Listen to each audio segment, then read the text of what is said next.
Hi there, and welcome to Lecture 2 for Unit 6.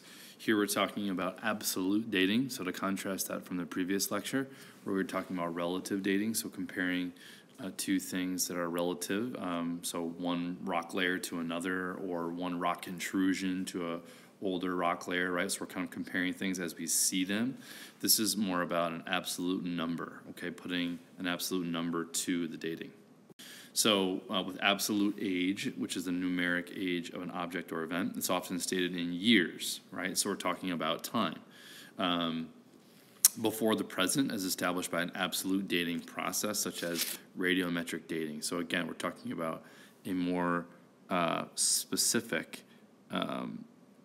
number here, right? Not just saying that one rock is older than another, but saying that this rock is 27 million years old, okay? Scientists use a variety of ways to determine the absolute age or the numeric age of a rock formation. So radiometric dating is the most common. We're going to talk about that coming up, but there are other ways. One of those other ways is to look at the rate of erosion. Remember what erosion is. Erosion is the movement of sediments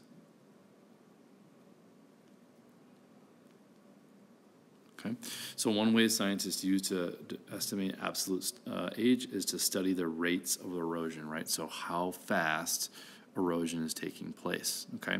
So studying the rates of erosion is practical only for geologic features that formed within the past 10,000 to 20,000 years, so some pretty recent rock. Straightforward calculations can be used to estimate absolute age. So it's rate times distance equals total erosion. So we can only do this in the most recent kind of era of rock, mainly because we sort of can understand what the climate's been like in the last 20,000 years or so. We have a good grasp on that, and we can therefore kind of come up with a rate. Prior to that, it's a little hazier on how we can determine how fast things weathered, right? So for older surface features, the method is less dependable because the rates of erosion can vary over millions of years. So that variance, again, is due to different climates, right? So there are ice ages, there have been periods of warm weather, and all that kind of erodes rock at different speeds.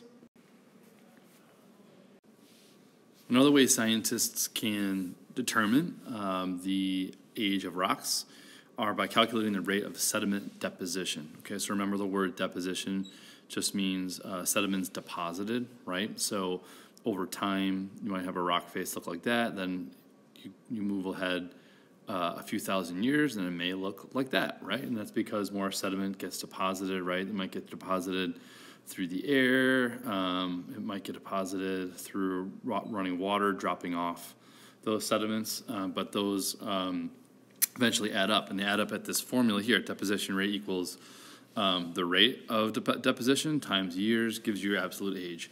By using data collected over a long period of time, geologists can estimate the average rates of deposition for common sedimentary rocks. So again, this technique is usually used with sedimentary rocks because we can figure out how fast the rocks fall. This method is not always accurate because not all sediment is deposited at an average rate. Therefore, it provides only an estimate of absolute age. So to call it absolute age would definitely be mislabeling it.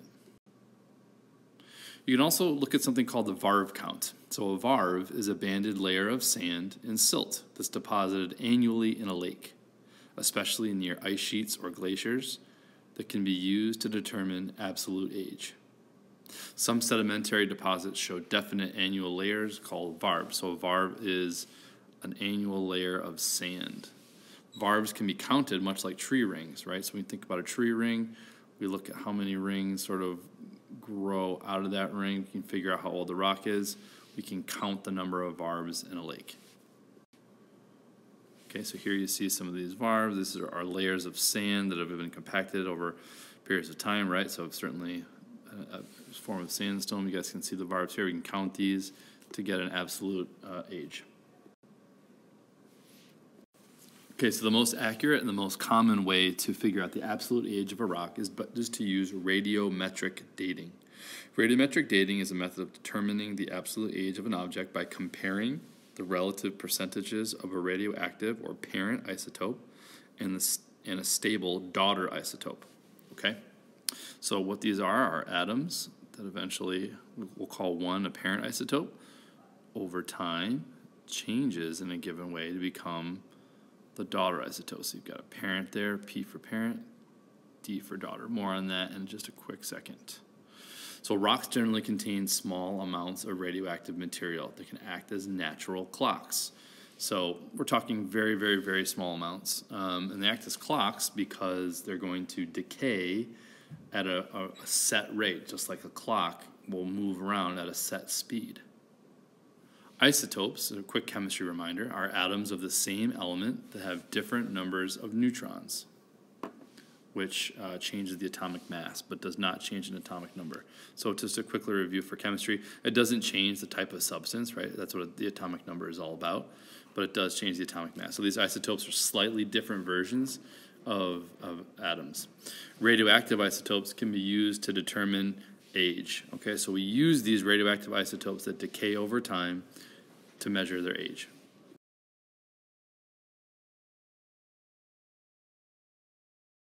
So we use a half-life, which is the time required for half of a sample of radioactive isotope to break down by radioactive decay to form the daughter isotope.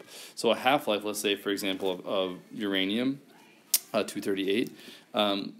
If you see over here, we'll start with a full sample of uranium-238, and over a known amount of time, half of that will decay. Half of that will turn into those daughter cells that are no longer radioactive anymore. Okay, so the half-life is the time for half of that sample to decay.